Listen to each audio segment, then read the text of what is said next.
On April 2, 2025, a Wednesday morning, it was raining in Frisco, Texas.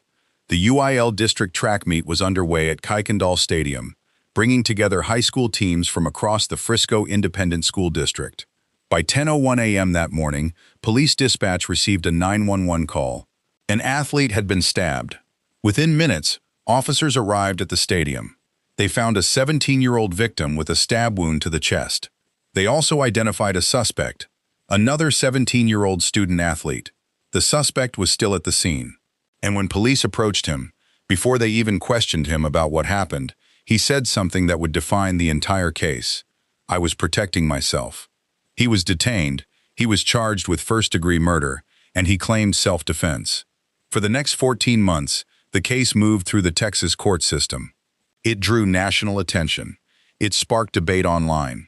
It became defined by the races of the two teenagers involved, and it became one of the most controversial murder cases in recent Texas history. On June 9, 2026, a jury returned a verdict. They found the defendant guilty of murder. They rejected his self-defense claim. He was sentenced to 35 years in prison. But to understand that verdict, to understand why a jury of 12 people decided this wasn't self-defense, you have to start with what actually happened under that tent at the track meet. This is the case of Austin Metcalf and Carmelo Anthony. Austin Metcalf was 17 years old. He was a junior at Memorial High School in Frisco, Texas. According to school records and his family, he was an honor student. He played linebacker for the high school football team and competed in track and field. His father described him as a natural leader. Coaches described him as someone others looked up to. The morning of the track meet, April 2nd, his track coach, Robert Starr, sent a text to Austin and another athlete. The message was direct. "I need you to step up and be leaders today." Memorial High was hosting the district track meet. Because they were the host school, they had fewer coaches available than usual. So Starr was relying on his senior throwers, including Austin and his twin brother Hunter, to help manage things. Austin took that responsibility seriously. When teams arrived at the stadium that morning, the weather was a problem. Heavy rain and thunderstorms had delayed the track meet.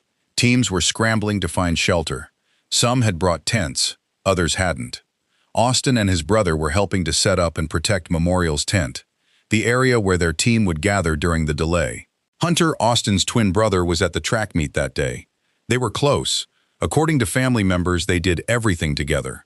When the school held graduation later that year, Hunter accepted Austin's diploma on his behalf. That's the kind of relationship they had. By the time police arrived at Kuykendall Stadium on April 2nd, Austin Metcalf had been transported to an area hospital. He was pronounced dead at 10:53 a.m. His injury was a stab wound to the left side of his chest. He was 17 years old. Carmelo Anthony was also 17 years old. He was a senior at Frisco Centennial High School, a different school than Austin's Memorial High. According to court records and testimony at trial, Karmelo was a captain of both the track team and the football team at his school. He maintained a 3.7 GPA. He worked 2 part-time jobs. By April 2025, he was less than a month away from graduation. He had no prior criminal record. By all accounts in the court documents, he was a student athlete with a future planned out. He had college prospects. He had athletic scholarships being considered. He had made it to his senior year without getting in trouble with the law. On the morning of April 2nd, Karmelo woke up late. He didn't have time to grab breakfast. When he arrived at Kuykendall Stadium for the track meet, he was there to compete for Centennial High. But Centennial didn't have a tent set up. Only certain schools in the district had brought tents to shield from the rain. One of his teammates testified later that Karmelo, along with some other Centennial students, initially sought shelter at a nearby baseball dugout, but a baseball coach told them to leave. So Karmelo ended up in the stands. And at some point, he walked over to the area where Memorial High School had set up their tent. He was wearing a gray hooded sweater and dark Nike pants. He carried a backpack. According to what came out at trial, he also had a folding pocket knife in that backpack, a small Ozark Trail multi-tool knife, 3.5 inches long. Whether he brought it intentionally for the track meet or just had it with him, that detail would matter later. By 10:01 a.m. on April 2nd, 2025, Carmelo Anthony was in police custody. Within hours, he would be charged with murder. To understand what happened between Austin Metcalf and Carmelo Anthony, you have to understand the circumstances of that morning. The weather was significant. Heavy rain and thunderstorms delayed the track meet.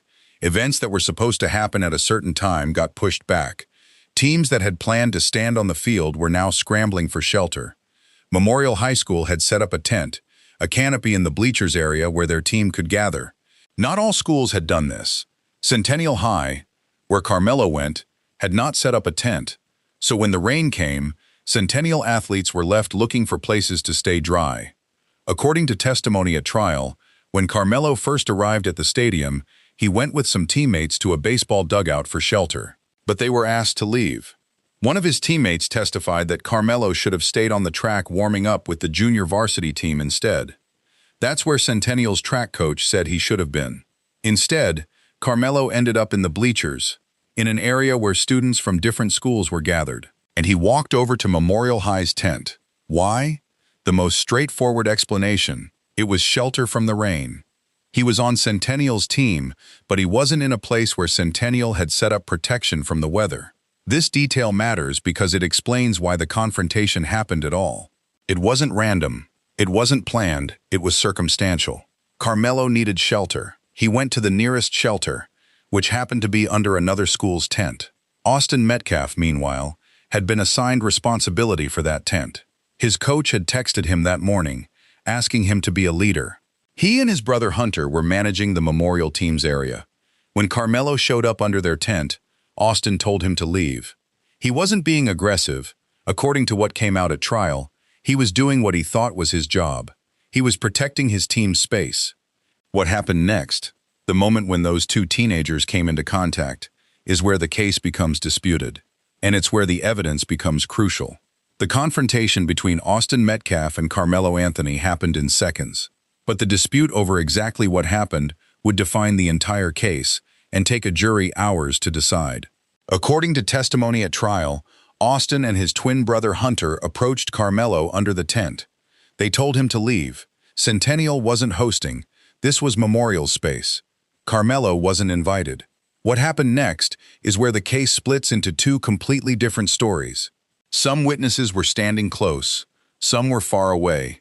Their perspectives would differ, but what came out at trial painted a picture of chaos happening very fast. One witness testified that he saw Austin push Karmelo. Another said Austin grabbed him. A third said Austin came at him in a threatening way. According to the prosecution's interpretation of the witness accounts, Austin Metcalf initiated the physical confrontation. He was larger. He was a linebacker. He came at this kid from Centennial, and he made it clear, "You don't belong under our tent." Karmelo, according to this version, was cornered. He was being attacked. That's when he did something that changed everything. He reached into his backpack. One witness said he heard something. Maybe a warning, maybe a threat. Then Karmelo pulled out the knife, a small folding multi-tool, 3.5 inches long, and he stabbed Austin once in the chest.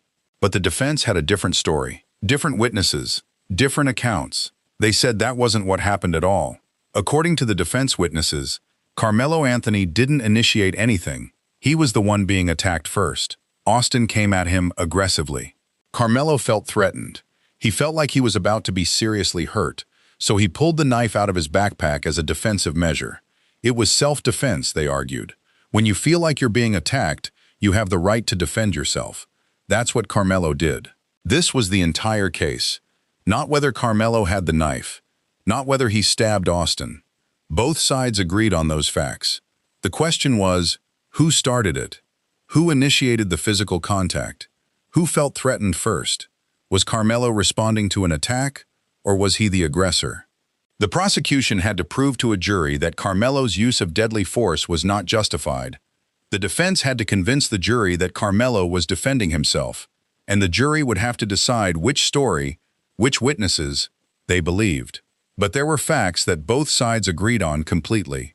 Facts that couldn't be argued. Fact 1. Carmelo Anthony had a knife. It was a folding Ozark Trail multi-tool, 3.5 inches long. It was in his backpack when he came to the track meet. Whether he brought it intentionally or just had it with him, that was debated. But the knife was there. Fact 2. During the confrontation, Karmelo pulled that knife out of his backpack. Fact 3. Carmelo stabbed Austin Metcalf once in the chest. Fact 4. Austin Metcalf collapsed. And then came the medical reality. Dr. Elizabeth Ventura is the Collin County medical examiner. She conducts autopsies. She determines cause of death. She was the expert witness who explained to the jury what that one stab wound actually did. The stab wound was on the left side of Austin's chest. The knife penetrated 2.5 inches deep.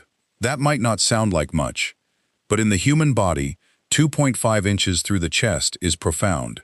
The blade perforated the pericardium, the sac that surrounds the heart. Then it penetrated directly into the right ventricle of the heart itself. The right ventricle is the chamber that pumps blood to the lungs. When it's punctured, you have massive internal bleeding. You have hemopericardium, blood filling the sac around the heart. That blood pressure builds. The heart can't function. Death comes quickly. Dr. Ventura's autopsy measurements were specific. The wound was approximately 2 inches in length at the entrance.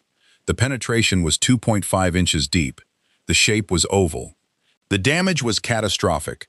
When the jury asked the question, could Austin Metcalf have been saved, the medical examiner's answer was clear: no. Once that wound was inflicted, there was no medical intervention that could save his life. The injury was unsurvivable, and that fact mattered to the jury's decision, because it suggested something about intent. If you stab someone in the heart, if you penetrate the right ventricle, you're not just defending yourself in a moment of panic, you're doing something with lethal consequences. After the stabbing, Carmelo Anthony didn't stand there. He didn't stay with Austin. According to witnesses, he jogged away from the tent. He ran through the bleachers. He got onto the track. A coach was on the track. He saw Karmelo running, and according to that coach's testimony at trial, Karmelo said something to him. The coach said Karmelo told him, "He put his hands on me, I stabbed him." That statement, made immediately after the stabbing, without time to think about what he'd done or construct a careful legal defense, that statement would be presented to the jury as well. What did it mean? Was it an admission? Was it him explaining what he felt was self-defense? The jury would have to interpret it. At that moment, other people at the track meet were realizing what had happened. Someone was screaming. Coaches were running. An athletic trainer was rushing toward Austin. At 10:01 a.m., someone called 911. "There's a stabbing at the stadium," the caller said. "An athlete has been stabbed." Emergency medical services were dispatched immediately. Coaches and the athletic trainer began CPR on Austin. A football coach applied direct pressure to the stab wound, trying to stop the bleeding. But Austin was already in shock. His heart had been damaged. The blood was filling the sac around his heart. They transported him to an area hospital. The medical staff tried to save him. They did everything they could. But the wound was what Dr. Ventura said it was: unsurvivable. At 10:53 a.m., 52 minutes after the 911 call, Austin Matthew Metcalf was pronounced dead. The cause of death was documented as stab wound to the chest. The manner of death was documented as homicide. He was 17 years old. He had been at a school track meet. Now he was a homicide victim. Officer Eduardo Cortez didn't know any of this yet. All he knew was what dispatch told him. Stabbing at the stadium. Suspect on scene. Athlete wounded. Officer Cortez was a school resource officer. He worked at the schools in Frisco. When the dispatch call came through, he was in his office. He dropped everything and ran. Across the parking lot of Stall Middle School, toward Kuykendall Stadium. His mind was probably racing. What happened? Who was involved? Where was the victim? When he got to the stadium, he asked the first students he saw. They pointed him toward the north end, near the bleachers, under the Memorial High School tent. That's where the victim was.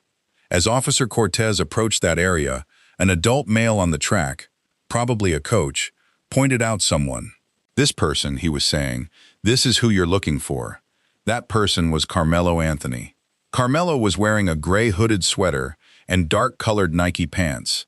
Those matched the description from dispatch. Officer Cortez approached him. There was a chain-link fence between them. Officer Cortez gave clear instructions.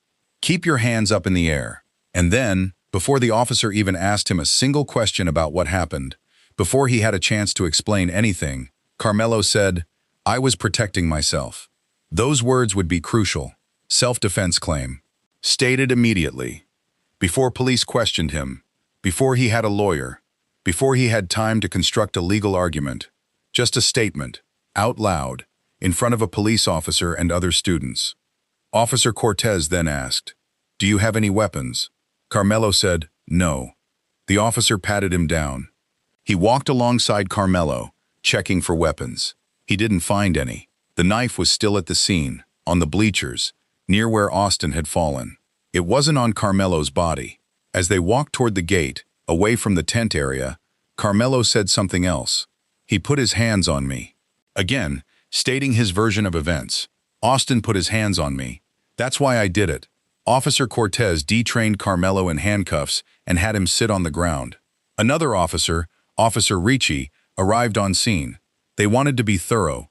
Cortez conducted a second search while Karmelo was sitting on the ground. After Karmelo gave his consent to be searched, they still found no weapons on him. But while Karmelo was sitting there, Officer Cortez radioed into the station.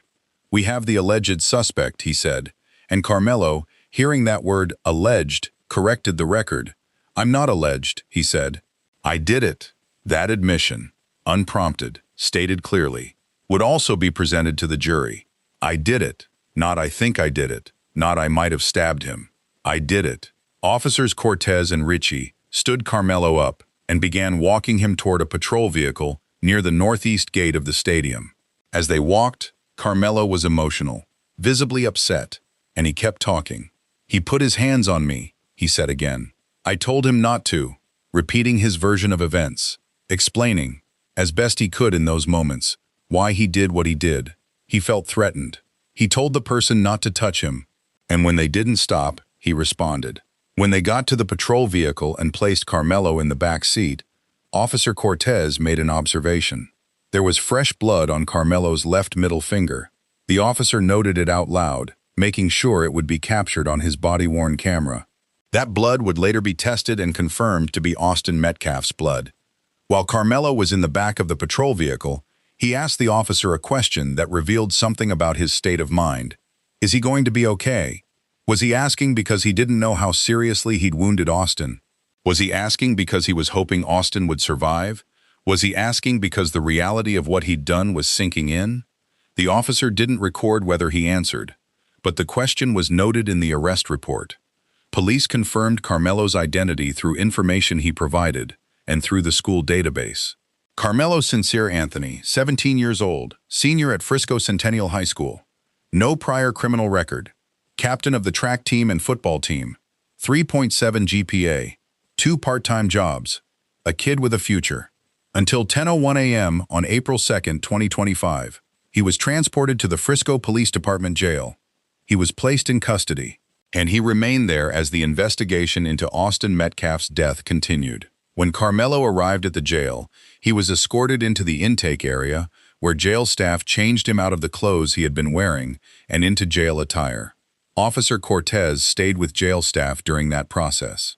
The clothes Karmelo had been wearing were then placed into an evidence bag, and Officer Cortez maintained possession of those clothes. The physical evidence collected that day was significant. The knife, the Ozark Trail multi-tool, was found on the bleachers near where the stabbing occurred. It had blood on it. Karmelo's clothing, the gray hoodie and Nike pants, were soaked with blood. These items were photographed, documented, and preserved as evidence. The medical examiner's findings were the centerpiece of the prosecution's case. Dr. Elizabeth Ventura, the Collin County medical examiner, conducted the autopsy. In her testimony at trial, she described the injury in clinical detail. The stab wound measured approximately 2 inches in length. The penetration depth was 2.5 inches. The blade had perforated the pericardial sac, the tissue surrounding the heart, and penetrated directly into the right ventricle of the heart itself. This caused massive internal bleeding. The cause of death was listed as stab wound to the chest. The manner of death was listed as homicide. When asked if there was any medical intervention that could have saved Austin Metcalf, Dr. Ventura was clear: no, the wound was unsurvivable. Dozens of students were present at the track meet and witnessed what happened. Some had limited views. Some were closer to the tent. Their accounts, while not all perfectly aligned with each other, formed a collective picture of events. Many of them broke down in tears while testifying at trial.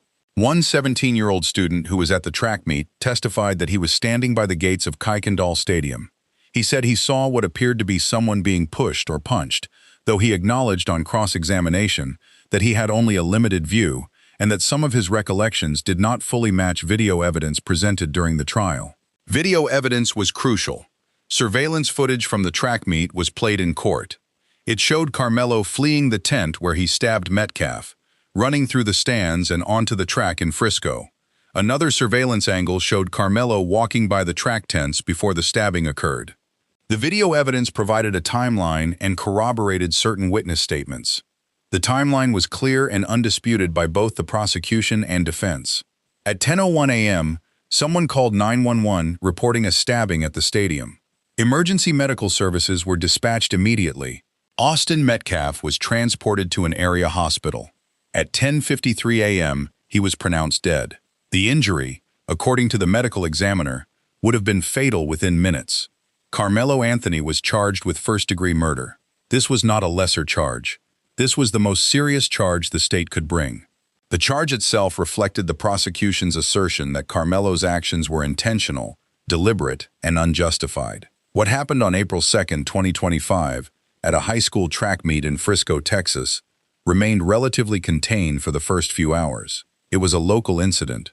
Local news covered it. Local police investigated it. But within days, it exploded into a national story. The reason was not complicated. The races of the two teenagers involved became the focus of social media attention. Austin Metcalf was white. Carmelo Anthony was black. Within hours of the incident becoming public, viral posts on social media began emphasizing this fact. The narrative polarized almost immediately. For some, Karmelo's self-defense claim became a symbol of systemic injustice. For others, Austin's death became a symbol of senseless violence that should never happen. Carmelo Anthony's case was compared to other high-profile self-defense cases, most notably Kyle Rittenhouse.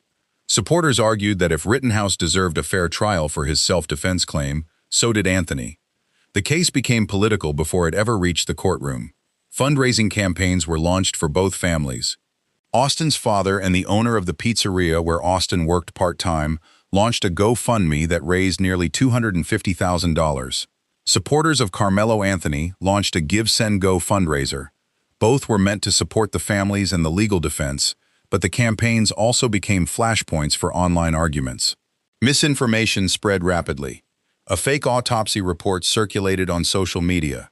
An X account impersonating the Frisco police chief began spreading false information about the case. The post gained millions of views across social media platforms before the FBI began investigating the account for police impersonation. Rumors circulated that Anthony's family had purchased a house and a car with donated funds. Fact-checking site Snopes investigated and found no evidence to support these claims. Give Send Go, the fundraising platform hosting Anthony's campaign, eventually turned off the commenting function on his fundraiser page. The company cited an unacceptable volume of racist and derogatory remarks as the reason. The platform later closed the fundraiser entirely after Anthony's conviction, stating that its stated purpose, to support his pretrial needs, had been completed. On April 19, 2025, a protest was held at David Kuykendall Stadium, the place where Metcalf was killed. The protest was organized by a group calling itself Protect White Americans and led by far-right activist Jake Lang. Approximately 24 people attended.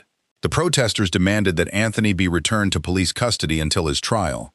But notably, Austin's father, Jeff Metcalf, rejected the protest. He spoke to the organizer and said he disapproved of the efforts, stating that they were trying to create racial division rather than justice. Counter-protests also occurred. The case that had started as a local tragedy had become a national symbol of racial tension. The legal process moved quickly. 12 days after the stabbing, on April 14, 2025, Carmelo Anthony appeared before Judge Angela Tucker for a bond hearing. The state wanted him held on a $1 million bond. That's typically reserved for serious cases, dangerous defendants, flight risks. But Judge Tucker considered the totality of circumstances. This was a 17-year-old with no criminal record. He was an accomplished student-athlete, 3.7 GPA, captain of 2 teams, 2 jobs, weeks away from graduation. He had family in the area. He wasn't a flight risk. He wasn't a danger to the community in the legal sense. She reduced the bond to $250,000. Karmelo's family posted the bond. He was released on house arrest. Remarkably, he was allowed to graduate from Frisco Centennial High School with his class in May 2025. He was permitted to walk across that stage, despite being charged with murder, despite the national attention on his case. That's how certain people were that his legal process would be thorough and fair. On June 24, 2025, 2 months after the stabbing, a Collin County grand jury indicted Carmelo Anthony. The charge was first-degree murder, not manslaughter, not assault with a deadly weapon. First-degree murder. That's the most serious charge the state could bring. It signals that prosecutors believed Carmelo's actions were intentional, deliberate, and unjustified. Carmelo pleaded not guilty. His defense team asserted a self-defense claim. They would argue that Carmelo Anthony felt threatened by Austin Metcalf, that Austin initiated the physical contact, and that Carmelo's response with the knife was a reasonable and justified act of self-defense. Texas law is clear on this. A person has the right to use force, including deadly force, if they reasonably believe that force is necessary to protect themselves from imminent threat of bodily injury. The key words are reasonably believe and imminent threat. The defense's argument would be that when Austin Metcalf came at Carmelo, when he pushed or grabbed him, Carmelo reasonably believed he was in imminent danger of bodily injury. Therefore, his response with a knife was legally justified. Self-defense. But the prosecution would counter with a different argument. They would say that reaching into a backpack to pull out a knife is premeditation, not a spontaneous response to an immediate threat. They would say that one stab wound penetrating the heart shows intent to kill, not intent to merely defend yourself. They would argue that if you're truly just defending yourself, you don't stab someone in the heart. The prosecution would also present the medical evidence. An unsurvivable wound. That suggests deadly intent. That suggests Carmelo knew what that knife would do to a person. In June 2026, 1 year after the stabbing, the trial began at the Collin County Courthouse in McKinney, Texas. Judge John Roach presided. The courtroom was packed. There was national interest in this case. Media outlets were there. Activists were there. Family members were there. Judge Roach imposed a gag order on everyone involved. He also barred all electronics from the courtroom. No phones, no recording devices. He wanted to protect the integrity of the trial and shield the jury from outside pressure. Jury selection took several days. Finding 12 people who hadn't heard about this case, who hadn't formed opinions, who could be impartial, that was the challenge. But eventually, a jury was seated. The prosecution called 21 witnesses. Lawyers presented opening statements. The state laid out their case. This was murder, not self-defense. Students who were at the track meet testified. Many of them broke down on the stand. They were teenagers who had witnessed a peer die. They'd seen the violence. They'd seen the blood. They'd heard the screaming. Now, a year later, they had to relive it in a courtroom while testifying about what they saw. One 17-year-old girl testified about the chaos under the tent. She saw pushing. She saw a confrontation. She saw Karmelo pull something out. She thought it was a knife. She saw him stab Austin. Then she saw people running, screaming, trying to help Austin. When the prosecution asked her directly, "Who do you think was in the wrong?" the girl didn't hesitate. "I think Carmelo was in the wrong," she said. Another witness, a boy who called 911, testified about what he'd seen. He was standing nearby. He saw the altercation. He saw someone get hurt. He called emergency services immediately. His testimony was clear and direct. "This is what I saw. This is what I heard. This is what I did." The prosecution presented the knife, the Ozark Trail multi-tool that was found on the bleachers. It had Austin Metcalf's blood on it. The blade was sharp, small, but lethal. One stab was enough. They presented Carmelo's clothing, the gray hoodie and dark pants he was wearing that day. Blood-soaked. His blood. Austin's blood. The evidence bag contained the clothes from the moment of the crime. They presented photographs, crime scene photos, the stab wound, the measurement. 2 inches in length, 2.5 inches deep, the autopsy photos. The medical examiner's findings. The medical examiner took the stand. Dr. Ventura is a professional. She's conducted thousands of autopsies. She's testified in dozens of murder trials, She explained to the jury in clinical detail what that stab wound did. The left side of the chest, penetration of 2.5 inches, through the skin, through the muscle, through the rib cage, into the pericardium, into the right ventricle. The bleeding was massive. The damage was fatal. When the prosecutor asked her the crucial question, could Austin Metcalf have survived this wound, her answer was absolute no. This wound was unsurvivable. That testimony was powerful. Not, he probably wouldn't have survived. Not, it's unlikely he could have been saved. The medical examiner said, unsurvivable. This person was going to die. There was nothing that could change that outcome. Surveillance footage was played in the courtroom. A camera had captured Karmelo fleeing the tent immediately after the stabbing. He was jogging, running through the bleachers, getting onto the track. Another angle showed him walking near the tent before the stabbing occurred. The video timeline was clear. It corroborated what witnesses were saying. The defense called their own witnesses. Some of them testified that they saw Austin initiate the physical confrontation. They said Austin came at Karmelo aggressively. One of Karmelo's teammates testified that he had told Karmelo to leave the stadium because he wasn't supposed to be in the stands. He should have been on the track warming up. The implication was that Karmelo was in an unfamiliar, uncomfortable situation, not in his usual place, when the confrontation happened. The defense also called Karmelo's track coach. The coach testified that Karmelo was a good athlete, a leader, someone who had never been in trouble. The coach described Karmelo's character, not as a violent person, but as someone trying to do the right thing, trying to be where he was supposed to be. But Karmelo himself did not testify. He did not take the stand to explain his side of the story. He did not describe what he felt, what he thought Austin was going to do, or why he felt the need to pull out a knife. He made the strategic decision, along with his lawyers, not to testify. That's a defendant's right. But it also meant the jury never heard directly from him. The jury heard closing arguments from both the prosecution and the defense. The state asked them to focus on the facts, the medical evidence, the witness testimony, the video, the unsurvivable wound. The defense asked them to consider the broader context. Was this a scared teenager responding to what he felt was an imminent threat? The jury was instructed on the law. Self-defense is a legal defense if certain elements are met. But the jury also heard about first-degree murder. Intentional, deliberate, knowing the act is dangerous and likely to cause death. Then the jury went into deliberation. 12 people, looking at all the evidence, trying to decide what happened under that tent on April 2nd, 2025. Less than 3 hours later, they had a verdict. On June 9th, 2026, the jury returned a verdict, guilty of murder. Judge John Roach read the verdict in court. The jury had rejected Carmelo Anthony's self-defense claim.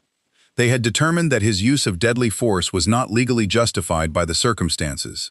In the sentencing phase, the jury heard arguments from both the prosecution and the defense.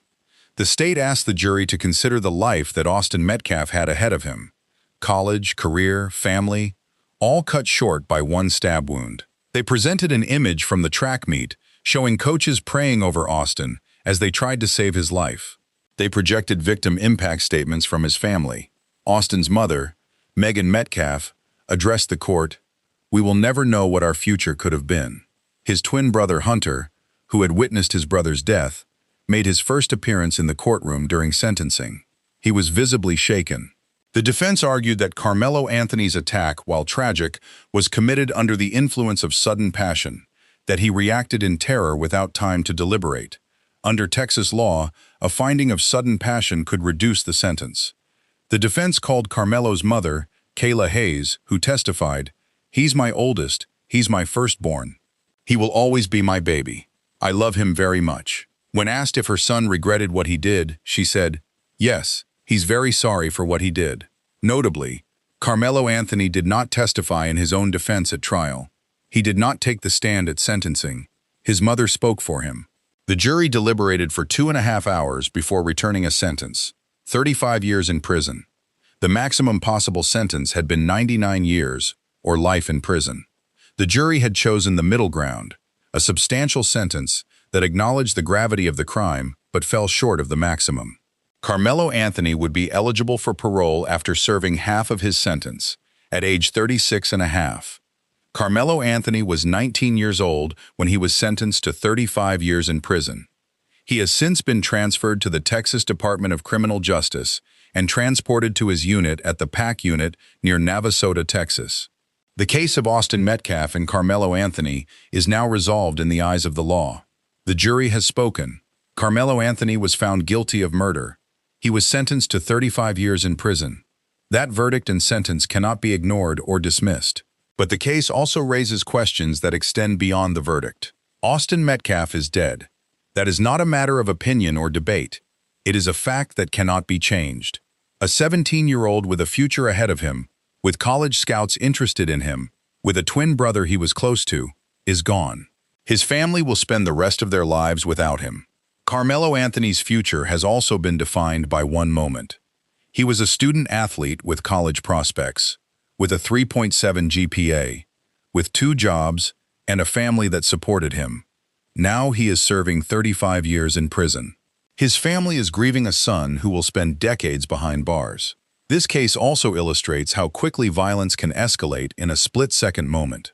A confrontation under a tent at a track meet, a demand to leave, a physical altercation, a knife pulled from a backpack, a single stab wound, and 2 lives are fundamentally altered. One is ended, one is imprisoned. The jury found Carmelo Anthony guilty, but understanding the case requires understanding all of it.